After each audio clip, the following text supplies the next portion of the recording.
Yo, what's up? This your boy Prix, and I'm inviting you to an exclusive interview. Hey, what's up, y'all? I'm Taylor Jackson, better known as Prix. I'm from a small pass-through town called Rockdale, Texas, but I'm currently living in Austin, Texas, which is like basically music capital, which will help me get more well-known just from being out here. But one of the things that I think helps me stand out more musically than others, respect to other people, but that makes me stand out more, is because I cover all aspects of my music. I cover everything from producing the songs to writing to them, and then also in the studio recording.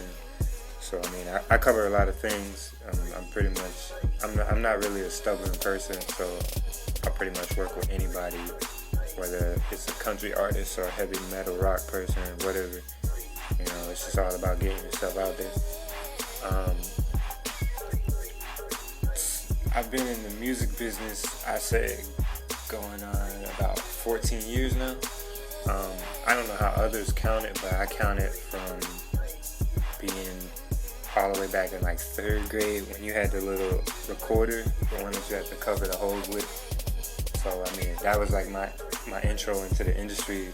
To me, that's what woke me up to music, and ever since then it went from playing stuff at churches or whatever in a band, and then playing middle school bands and high school bands, and I played snare on the drum line for 4 years, and it's just countless things that added all into it. And then it's two different aspects when you see the music from being in a church and how you just have to play everything without, there's no sheet music in a church really. You just kind of got to play with your natural talents, and then you get to a school and they put music in front of you, and it's like you have something to refer back to.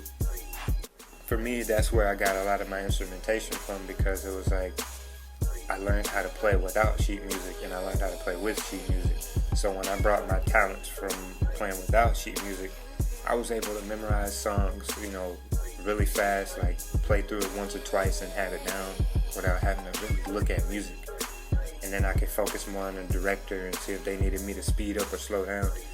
And so it comes from being in the industry or in that music field for a long time. You just kind of it grows on you a little bit. The thing that inspires me the most to create my music is possibly my fans, because you're not gonna get famous unless your fans, I'm not saying that I'm after being famous, but you're not gonna get known if your fans aren't listening to your music, or if you don't have fans at all.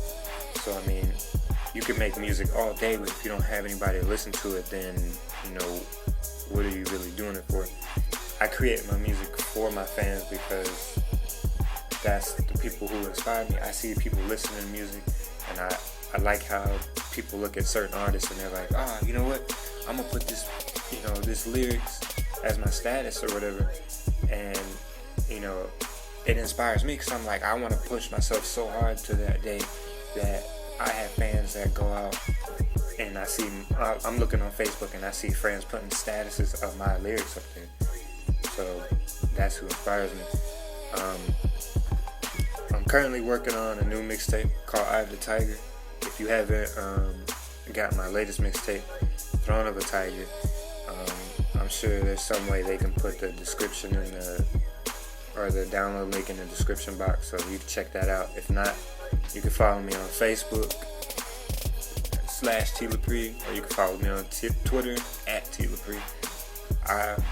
Another thing with that, I like to control my own Twitter and my own Facebook to feel like you guys have that personal touch with me.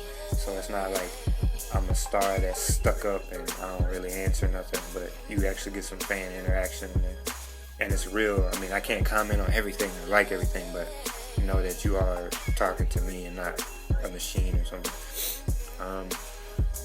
Mostly what I want my fans to get out of my music is I want them to feel like I'm kind of talking to them. Like if I'm talking about a girl that I met at a club, or I'm seeing a girl that's pretty or something, I want that girl that's listening to it to feel like I'm talking about her.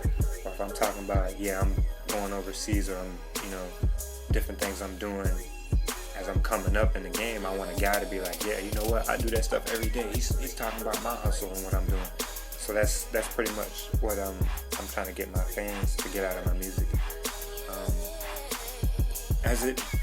For it being a hobby, a career, or a way of life, I pretty much choose all three because I listen to other people's music, like other artists, and I critique their stuff a little bit. And that's the hobby part of it for me, because I listen to what they do. Some of their stuff inspires me as well. And it's also a career for me because I'm also an artist / producer, so I have to deal with the same thing. So that's where it falls into a career, being with me. And on the other note, it's also a way of life, because music is what I use to deal with my problems. Like if I'm going through any everyday problem that every person goes through, I use music to help me get through it. I hope to inspire that age group around 15 to age 30. I know 30 might be a little bit high, but I'm aiming to hit that age group. And there's so many people in that age group. Just think about how many people age 15, age 30, and then split it between boys and girls. So to try and manage the songs to be about girls and then be about boys and then be about everything. So it's a real talented mix to put in and try and reach that crowd. But I'm trying to reach that generation that's coming up too, to let them show that they can do anything they want and put their mind to it. And it's your world and you can do what you want. That's basically who I'm trying to inspire with that. Things that are next for me, I'd say probably I have a couple photo shoots and music videos and stuff like that. There might be a couple radio deals. I don't know. They never tell me anything anymore. I just kind of show up where I'm at. But if you want to find out more information about me, you can follow me on Twitter. Like I said, we'll go ahead and put the Twitter right here. And here's the Facebook too. So you can't say you didn't see it. Just follow me. There's contests constantly coming out daily, but we need a lot of people to come out and participate in the contest. If there's going to be, there's $500 contest that you can win by doing a certain scavenger hunt. And I don't know about you, but I know me, if somebody said do a scavenger hunt for $500, I'm about to go hard. So, stay updated. I let you know all my latest stuff. I pick different people out, add them to my personal account from doing certain tasks, and you might get deals faster than other people might get. I might get new shirts and you might be the first one to get them. So, just follow me, stay updated, and I'm taking my fans to the top of me too. So, hope you're that fan. Alright, gotta get out of here. Time to go to work.